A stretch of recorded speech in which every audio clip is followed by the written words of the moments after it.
Meu Deus, Pai do Senhor, igreja, vamos estender as nossas mãos, amém? Orar pela vida da nossa irmã, uma bênção às nossas vidas. Senhor, meu Deus, meu Pai, quero te louvar, Senhor, por tudo que o Senhor já fez aqui no nosso meio nos dias de hoje. Pai, quero te agradecer pela vida da Laiane, Senhor, que se dispôs, Pai, a ser usada por Ti mais uma vez, Senhor, ousadamente, e trazer, Senhor, a Tua palavra, Senhor, para os nossos corações. Pai, no nome de Jesus, Senhor, que todo nervoso, Senhor, toda ansiedade, ele cai por terra, Senhor, agora no nome de Jesus, Pai. Senhor, eu creio que ela já ouviu e já foi conduzida por Ti, Senhor. Então que ela venha somente, Senhor, abrir a boca dela, Senhor, para que o Senhor venha falar conosco. Pai, no nome de Jesus, Senhor. Que nós possamos estar atentos a Ti, Senhor. Que toda distração, Pai, ela venha cair por terra e que nós sejamos atentos à Tua voz, Senhor. Com os nossos corações, Senhor, a nossa mente fixados em Ti, Pai. No nome de Jesus, Senhor, eu te louvo e te agradeço. Amém.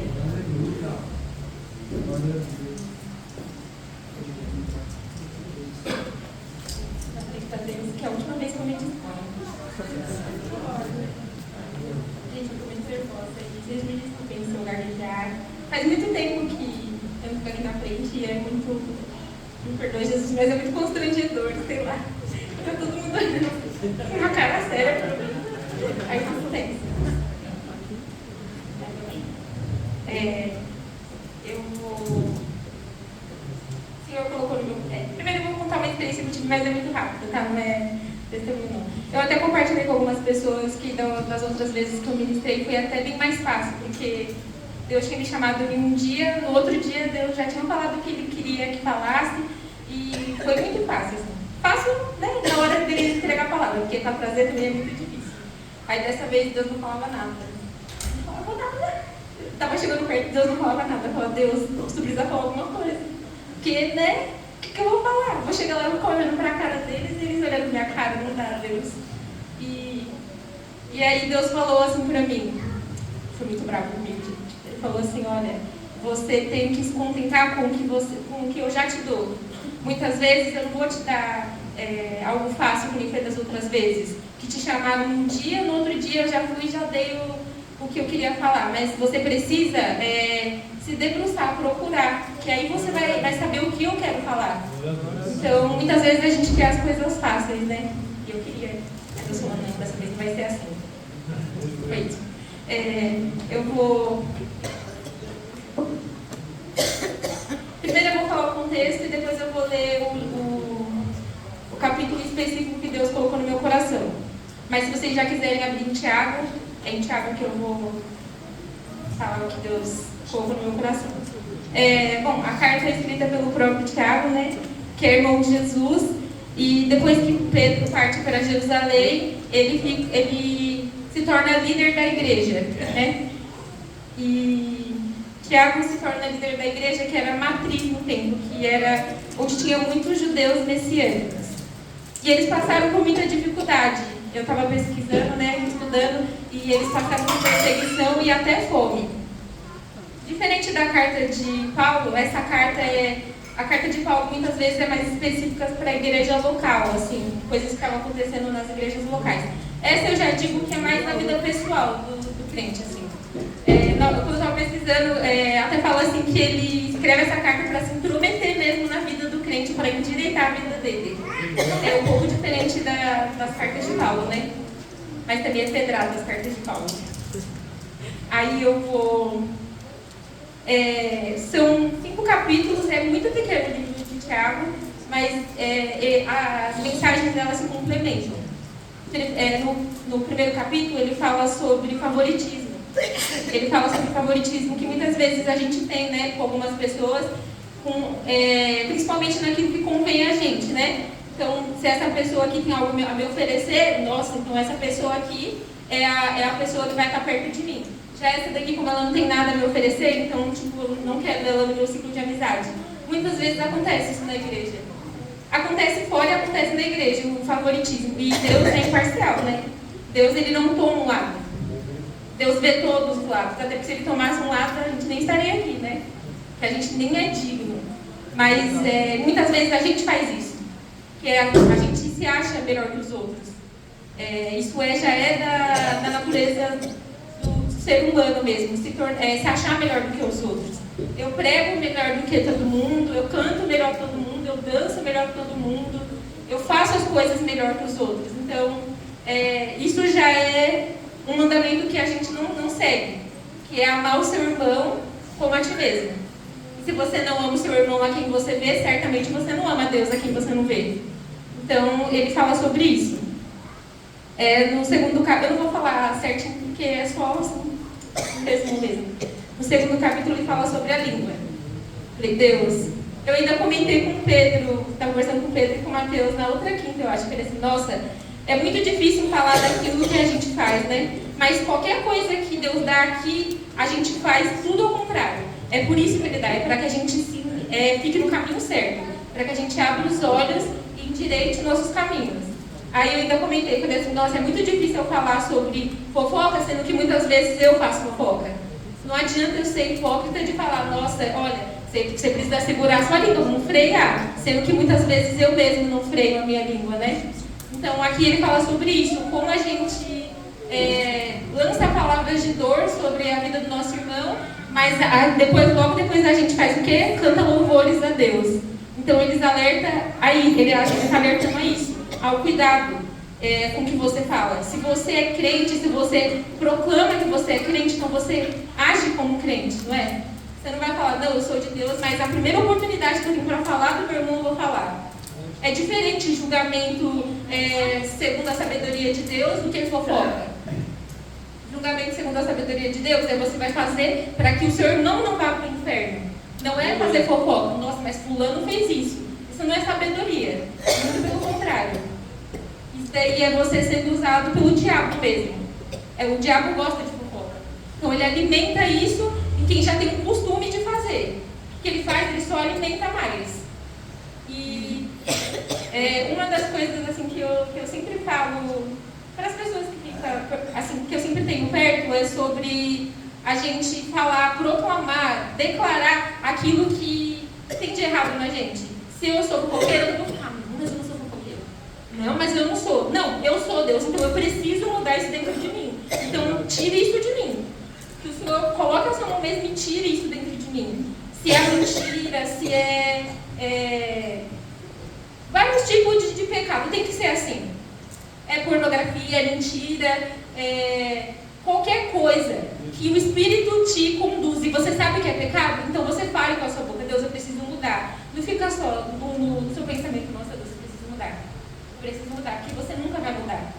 Você precisa declarar e principalmente você precisa clamar ao Senhor para que Ele te ajude. Aleluia. Porque falar da boca para fora ninguém muda mesmo. E mais para frente ele vai continuar falando Aí ele vai falar sobre a ganância, sobre o dinheiro, as pessoas são apegadas ao dinheiro, vai falar sobre amizade com o mundo, inimizade com Deus. E aí, mais pra frente, ele fala mais coisas. Se você puder ler depois, é muito bom e é rápido. Vai ser muito edificante para a sua vida. E, em resumo, é tudo que o crente precisa saber. É sobre segurar a língua, é sobre a sabedoria, é sobre não ser apegado ao dinheiro, é sobre você saber que se você tem amizade com o mundo, certamente você está bem distante de Deus. Não tem como você servir a Deus e querer viver com as pessoas que fazem coisa errada. Não é que você vai desfazer das pessoas, mas se eu estou no meio de pessoas que bebem, isso me convém? Não me convém. Não me convém estar. Mas isso não faz você afastar as pessoas. Você tem que orar pela vida delas. Até porque a gente foi chamado para isso. Para pregar a palavra do Senhor. Se você fica do lado da pessoa e você nem sequer ora por ela, o Max mesmo falou aqui. Deus falou através do Max. Você quer ver o seu irmão indo para o inferno só porque você não orou? Que é mais fácil você falar, nossa, mas fulano bebe. Mas eu também não abro a boca para orar por ele. Então eu também não estou fazendo muito diferente. Certamente para o lugar que ele vai eu também vou, porque se eu não tenho amor pela vida das pessoas, aí em resumo fala isso, mas o que eu vou ler em específico está em Tiago 3, aí é do versículo 13 ao 18.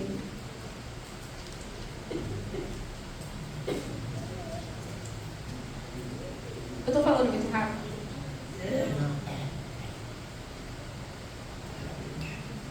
falar da sabedoria que vem do alto. Bom, eu vou ler.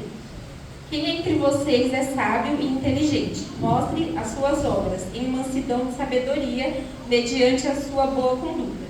Se, pelo contrário, vocês têm em seu coração inveja amargurada e sentimento de rivalidade, não se gloriem disso, nem mintam contra a verdade. Esta não é a sabedoria que desce lá do alto. Pelo contrário, é terrena, animal e... Mateus, fala aí essa parte, que você falou que eu estava falando errado. Não, não foi isso que você falou. Está na minha versão. Eu falei demoníaca, ele falou que estava errado, gente. Mas é demoníaca. Tá certo. Tá certo, tá vendo?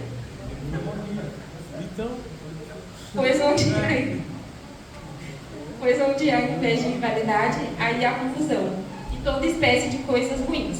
Mas a sabedoria lá do alto é primeiramente pura, depois pacífica, gentil, amigável, cheia de misericórdia, é de bons frutos, imparcial, sem fingimento. Ora, essa é a paz que semeia o fruto da justiça, para os que promovem a paz. O texto por si só já é bem autoexplicativo. Mas eu marquei algumas coisas aqui e eu vou ler. Pura, a sabedoria de cima é livre de impurezas e motivos egoístas. Pacífica, ela promove a paz e a harmonia, em vez de conflito e discórdia. Moderada, a sabedoria de cima é equilibrada e não é excessiva, evitando extremos. Tratável, ela é flexível e disposta a ouvir e considerar diferentes perspectivas. Cheia de misericórdia, a sabedoria de cima é caracterizada pela compaixão e misericórdia para com os outros. Cheia de bons frutos, ela produz resultados positivos e benefícios para os outros. Sem parcialidade, a sabedoria de cima não é influenciada por favoritismo ou preconceitos. E sem hipocrisia, ela é autêntica e genuína, sem fingimento ou dissimulações. Então, o texto por si só, ele já é bem autoexplicativo, né?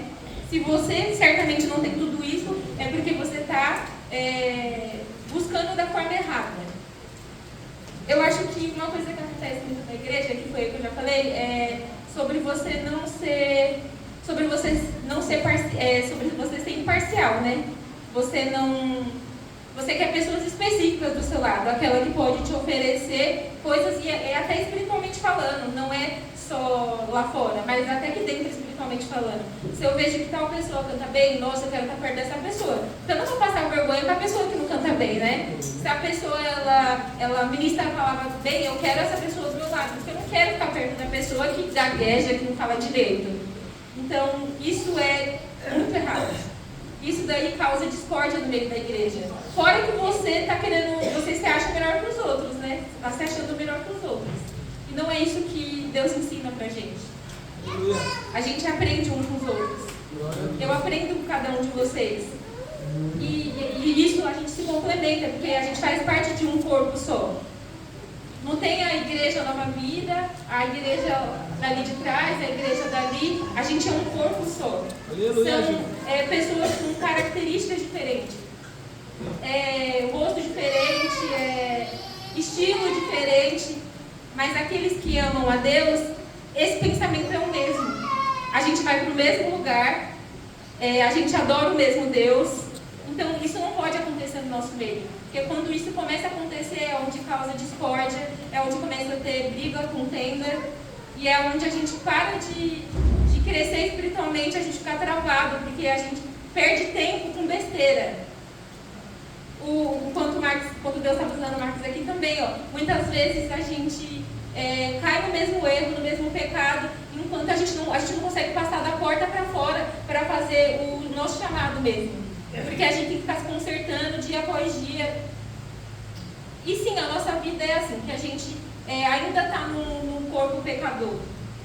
Ainda que a gente morreu para o mundo, a gente ainda erra. A gente ainda erra, mas a gente precisa se esforçar para que a gente possa cumprir o isso. Porque tem muitas pessoas precisando, mas a gente não consegue passar da porta para fora. Porque a gente sempre tem que estar se consertando, caindo no mesmo erro. Deus ensina, cai no mesmo erro. Que nem o Max falou também, Deus levanta muro em nossa volta, a gente derruba o muro e vai para fora. A gente derruba o muro e faz as coisas erradas de novo. Verdade. E depois vem aqui choramingar para Deus, mas a gente não faz um mínimo esforço para mudar. A gente não faz esforço para mudar. Quando você clama a Deus, você precisa mudar. Não adianta nada você vir aqui chorar, derramar lágrimas, se da porta para fora você faz a mesma coisa. No outro dia vai ser a mesma coisa, e é assim dia após dia. E aí nada muda. E você continua estagnado no mesmo lugar. Enquanto Deus precisa continuar. Apesar que se eu estou parada, Deus levanta outro, né? Mas é até para a nossa vida espiritual mesmo. A gente precisa crescer. A gente não pode ficar estagnado. A gente precisa crescer. Aleluia. E até em questão de conhecimento mesmo. Não tem como você conhecer a Deus se você não busca Ele. A gente não faz as coisas, a gente não espera sentir para fazer, a gente precisa fazer até sentir. Deus, eu não estou ouvindo a sua voz, então eu vou fechar a porta do meu quarto e eu vou clamar o Senhor até ouvir sua voz. Porque eu sei que o Senhor vai falar comigo. Deus, o Senhor não me deu nada, mas aí eu vou buscar até o Senhor falar alguma coisa, porque eu sei que o Senhor tem. Não querer as coisas fáceis, como eu falei. Clame ao Senhor, porque Ele vai mostrar o que Ele tem para a sua vida. Ele vai se revelar a você. Nossa, mas eu nunca ouvi a voz de Deus. Mas Deus fala. Ou você não está ouvindo, ou você não está pedindo direito. Ah, como é pedir direito? Não tem jeito específico. É só você ajoelhar lá no seu quarto e falar: Deus, eu preciso ouvir sua voz. Aí o Espírito vai conduzir a cada um. Mas o Senhor fala. Deus não escolhe com quem Ele fala. Deus fala com todos. Como eu falei, Deus é imparcial. Ele não fala com esse pessoal daqui, mas com esse daqui Ele não fala tanto. Ele fala com todos. Isso depende da gente. O tanto que a gente deseja ouvir a voz de Deus é o tanto que a gente busca. Se eu não busco nada, obviamente você não vai ter nada. Eu queria pedir para vocês abrirem também em 1 Coríntios.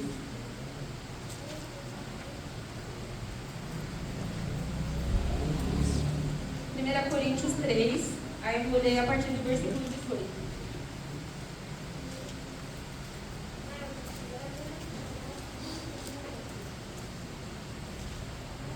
E ninguém engane a si mesmo. Se algum de vocês pensa que é sábio nesse mundo, faça-se louco para se tornar sábio. Porque a sabedoria desse mundo é loucura diante de Deus. Pois está escrito: Ele apanha os sábios na própria astúcia deles. E também o Senhor conhece os pensamentos dos sábios, e sabe que são pensamentos vãos. Portanto, ninguém se glorie nos homens, porque tudo é de vocês. Seja Paulo, seja Apolo, seja Cefas, seja o mundo, seja a vida, seja a morte. Sejam as coisas presentes, sejam as coisas futuras. Tudo é de vocês. E vocês são de Cristo, e Cristo é de Deus. Aqui ao contrário do que eu li em Tiago, fala da sabedoria do homem. Aqui Paulo está falando para a igreja de Coríntios que eles estavam ignorando a sabedoria de Deus, eles estavam se apoiando na sabedoria humana, né? No seu próprio entendimento. E aqui Deus é bem claro. Ele fala: olha, aquele que se acha bom o suficiente é arrogante. É arrogante. Se você não busca a sabedoria aqui, o que você está fazendo é totalmente errado. Aí tudo que você faz para Deus se torna vão. O Nicolas mesmo falou aqui: olha, sacrifício sem obediência é perda de tempo. É perda de tempo. Você se cansa, você se desgasta, você está perdendo tempo. Não adianta você vir aqui na igreja, se sacrificar, ficar o dia todo, se você não obedece o Senhor. Se você não obedece o Senhor em todo o tempo da sua vida, tudo que você faz é perda de tempo. É perda de tempo. E é isso que o Senhor está falando. Olha, vocês querem me conhecer? Vocês me acham aqui. Em cada página daqui, só fala sobre o Senhor. Sobre o que Deus fez por nós. O melhor jeito de conhecer a Deus é assim. Mas também não adianta nada você só ler e não dedicar tempo em oração. Você precisa pedir entendimento. Se eu só ler aqui e não pedir entendimento para Deus, eu não vou entender nada mesmo. Vai ficar tudo confuso para mim. Mas aí se eu oro, eu falo: Senhor, eu quero compreender o que o Senhor quer falar comigo. Aí fica tudo mais claro. Fica tudo mais claro. A vida do crente não é fácil mesmo. Não adianta você orar por orar e não buscar. Não adianta você buscar por buscar e não orar. Não adianta você só orar e não fazer jejum. Não adianta você só ler e não fazer jejum, não orar. É um complemento. Você tem que ler, você tem que orar, você tem que dedicar tempo para Deus. Aleluia, Jesus. Se as coisas...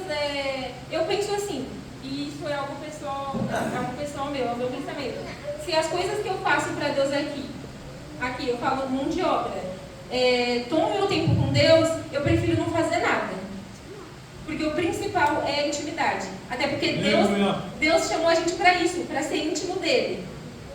As obras é consequência, vem junto. Mas o principal é o relacionamento com Deus. Não adianta nada você se dedicar tanto e você não ter tempo com Deus. Você nem sabe para que você está fazendo. Você nem sabe. Aí você vive por momento, você vive por arrepio. Na verdade você acha que é Deus, mas é só o seu coração achando que é Deus. Mas na verdade não é. Porque Deus não é um ventinho. Deus não é um arrepio. Deus é alguém. Alguém que precisa de relacionamento. Aleluia. Glória a Deus. E Deus não precisa da gente. Mas a gente precisa dele. Muito. Muito mesmo. Então, para mim saber a importância de Deus, eu preciso conhecer ele. Aí qualquer ventinho que eu sinto, qualquer arrepio, nossa, é Deus. Deus me tocou no meu coração hoje no culto, fiquei toda arrepiada. E aí você limita Deus a um ventinho, a um arrepio. Aí, gente.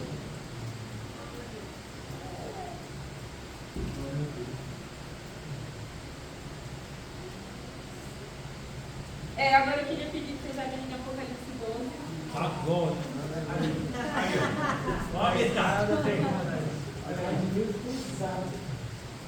Apocalipse 12, 4.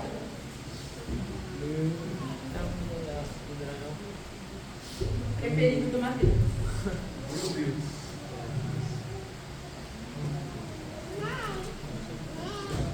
Engraçado é que o Marcos também falou mais ou menos sobre isso quando nós estamos usando a vida dele, essa confirmação de Deus mesmo. Amém? Posso ler? Amém. A sua cauda arrastou a terça parte das estrelas do céu, as quais lançou para fora da terra. Eu só vou ler até aqui, não vou ler o resto não.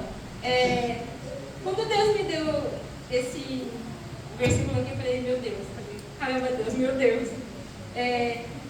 Gente, eu achei muito forte isso daqui. Aqui já é a serpente evoluída. Em Gênesis era serpente e Apocalipse se tornou dragão. Por quê? Porque está sendo alimentado do pó. E o que é o pó? O que eu e você faz de errado. É ficar 1 hora no celular, não ler, não dedicar tempo para Deus, e a gente só vai alimentando ele. Só vai alimentando ele, ele vai ficando cada vez maior. O maior prazer do diabo nem é tanto te tirar da presença de Deus. Também é, mas o maior prazer dele é difamar o nome de Deus. E o que o crente mais faz é difamar o nome de Deus. E é isso que alimenta ele. É isso que deixa ele mais forte. Ou ele se acha mais forte, né?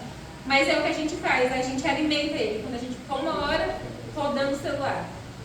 Quando a gente fala mal do nosso irmão. Quando a gente, de vez a gente, numa roda tá tendo uma confusão. De vez a gente fazer o quê? Apaziguar com sabedoria, a gente bota mais lenha na fogueira. É isso que alimenta ele.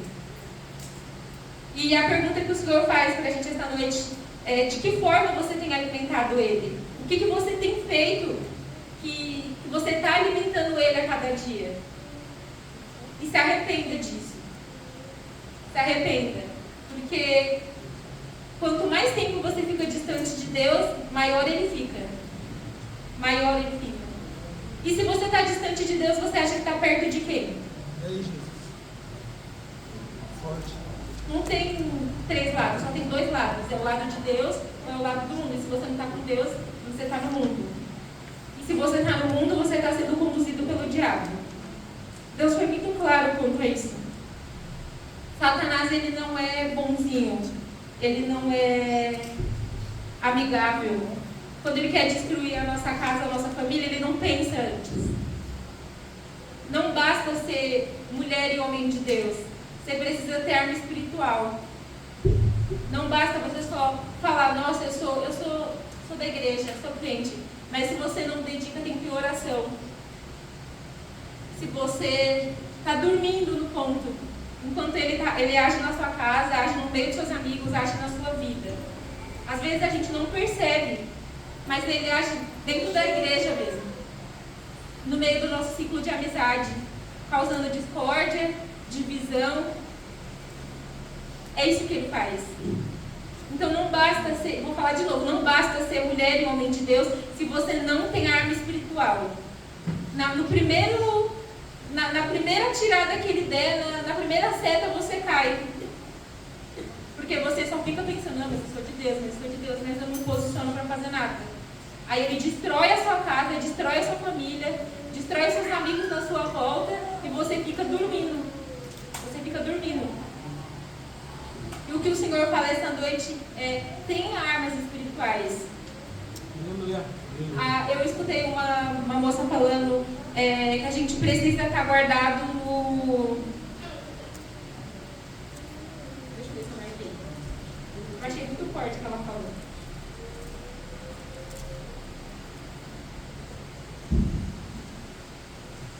Ela fala que a gente precisa estar escondido na fortaleza. E quem é a fortaleza? É Deus. É Deus. Aonde a gente busca sabedoria, busca entendimento, busca direcionamento. Você precisa estar pronto para contra-atacar com sabedoria, com santidade, com obediência, com discernimento. Você não vai contra-atacar ele sem você ter sabedoria, sem estar em santidade, sem discernimento. Você vai cair. É isso que vai acontecer. O diabo não é burro. Muito pelo contrário, ele é muito inteligente. Muitas vezes quem é burro é a gente, que vive de qualquer jeito, enquanto ele detona a nossa vida. Aí a gente vive de qualquer jeito e acha que está tudo bem. Que é vir para a igreja é o suficiente, cumprir os cultos de quinta e domingo é o suficiente, mas aí a gente vai para casa, fica de quinta até domingo sem orar, sem ler, sem buscar o direcionamento de Deus. Aí chega outra semana, a mesma coisa, de domingo até quinta. E assim é a nossa vida, de quinta até domingo, de domingo até quinta, e nada muda. Nada muda.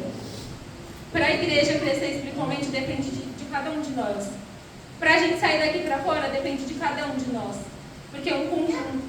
A gente precisa trabalhar junto. Aleluia! Você não veio aqui para você ficar parado, sentado. Tem uma coisa que o Neco fala bastante, eu concordo. Não sei se vocês vão concordar, mas isso aí é pessoal, eu também concordo. Aqui não é um hospital para ficar curando a gente dia após dia. Aqui é uma escola para fortalecer a gente, para que a gente cumpra o ID. Porque no mais a gente aprende em casa se dedicando tempo para o Senhor, se debruçando na palavra dele. Não é aqui que a gente vem aprender do Senhor. A gente aprende quando a gente fecha a porta do nosso quarto e pede sabedoria e se dedica na leitura e busca do Senhor. Não é aqui. Aqui não é um hospital. Eu não sei se vocês pensam assim, mas eu penso assim também. Porque aí nada muda. Como eu falei, a gente fica no mesmo lugar. Ninguém cresce espiritualmente. O ministério não cresce. O ministério de louvor, por exemplo, o Felipe vai ficar para sempre? Não, ele prepara pessoas para quando Deus tiver outra coisa para ele. Isso aqui no ministério de louvor não é para sempre, a dança não é para sempre, a intercessão não é para sempre. Não as pessoas, mas interceder tá, gente? Calma. O ministério de criança, os kids, os pré, os adolescentes, os jovens, não é para sempre. Daí é um crescimento. Você precisa evoluir. Você não tem opção, você precisa. Você precisa evoluir. Porque senão, sabe o que acontece? Você começa a ficar com inveja do irmão. Nossa, eu admiro muito a vida espiritual do meu irmão. Mas o sacrifício que ele faz, você não quer. Você só quer a glória. Nossa, mas o Max ora tão bem. Nossa, o Max prega tão bem. O Mateus dele, o pastor. Mas o sacrifício deles, vocês não querem. A gente não quer cumprir. A gente só quer o que a gente vê, mas eles sabem o que eles têm que sacrificar para poder vir aqui. Eles sabem o que eles têm que sacrificar para poder servir o Senhor. É isso, o crescimento espiritual é isso, é sacrifício, mas antes de tudo é obediência. Não adianta você fazer sacrifício sem obediência. É perda de tempo. Você só está perdendo tempo. Você quer fazer sacrifício? Seja obediente primeiro. Até porque Deus vai te direcionar ao caminho certo. Não você vai fazer sacrifício por fazer. Isaac não foi sacrificado à toa. Né? Jesus não foi sacrificado à toa. Jesus foi obediente até o fim. Até a morte de cruz ele foi obediente. Depois disso, ele continuou sendo obediente. A gente tem que ser obediente em toda a nossa caminhada. Aleluia. Porque senão certamente a gente nem vai alcançar o céu. Sem obediência é muito difícil. Eu diria que é impossível. Obediência é o ponto de tudo. E só para finalizar, eu vou ler Tiago. Aí eu vou ler Tiago capítulo 1, do versículo 5 ao 8.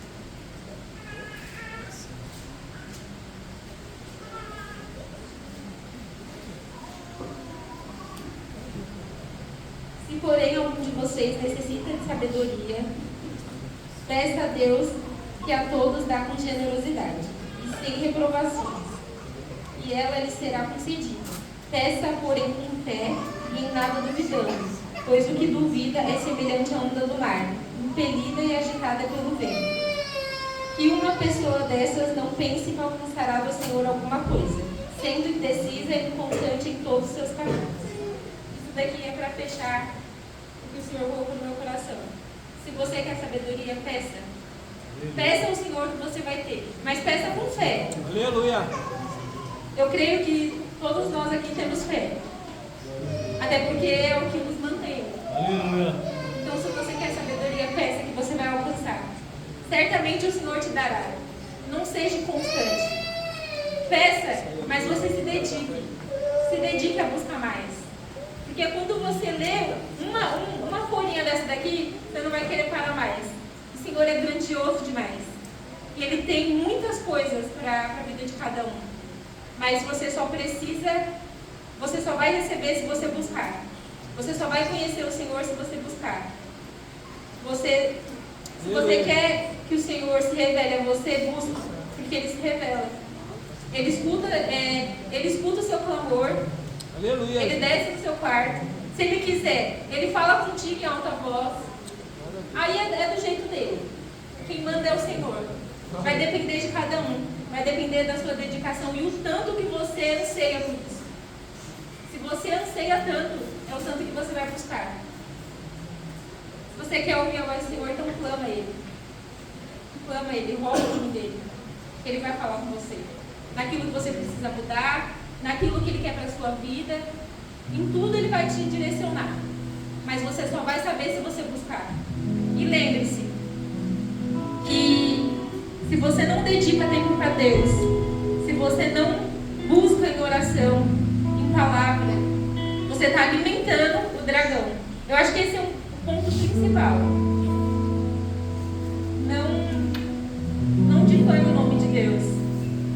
A quem te deu a vida, a quem nos deu a vida. Não foi em vão. Foi uma morte dolorosa que a gente jamais vai conseguir imaginar.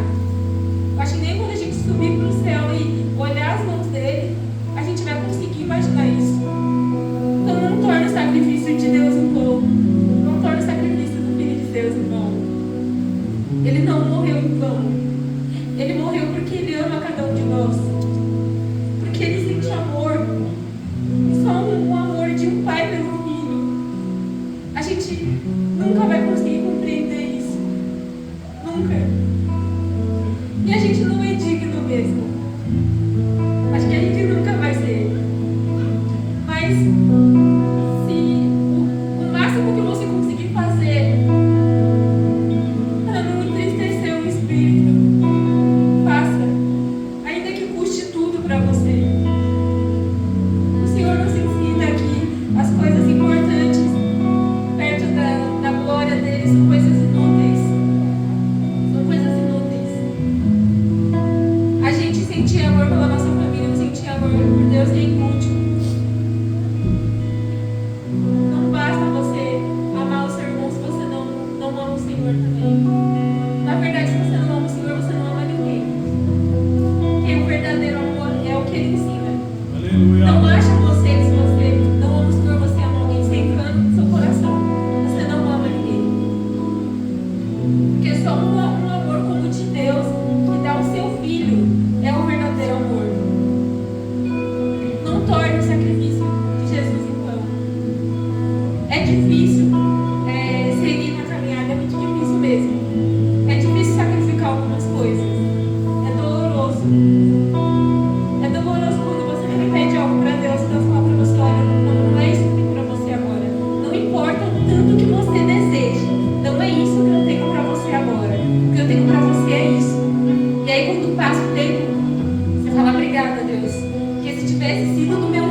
isso ocupa o lugar de Deus, não vale a pena.